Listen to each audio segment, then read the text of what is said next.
आप देख सकते हैं ये अडियाला से बराह रास्त मुनाजिर हैं। अलीमा खान साहिबा की गाड़ी और कारकुनान की तादाद जो है आप देख सकते हैं। अडियाला से अब ये दागल नाके की जानिब जा रहे हैं और यहाँ जो है ये मीडिया टॉक करेंगे, जो मुलाकात हुई उसका हवाल देंगे। अभी आप देख सकते हैं कि कारकुनान जो है किस तरह नारेबाजी करते हुए आ रहे हैं।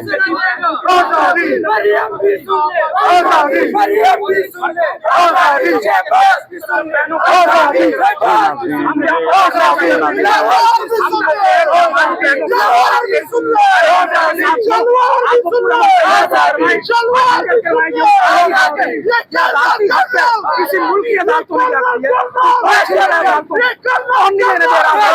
लिहाजा हमारे मंगल खड़े होंगे।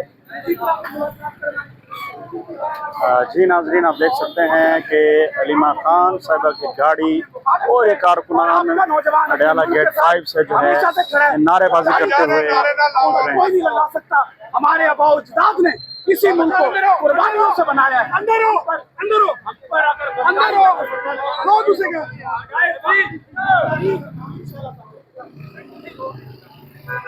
रोक ना, रोक भी रोक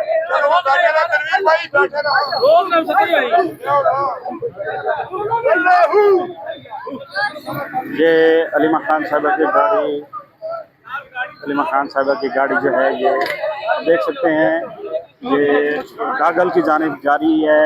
इसकी रवां है। दागल पे जो है मीडिया टॉक की जाएगी, मीडिया को ब्रीफिंग दी जाएगी। ये आप देख सकते हैं कि गाड़ी को निकलवाया जा रहा है।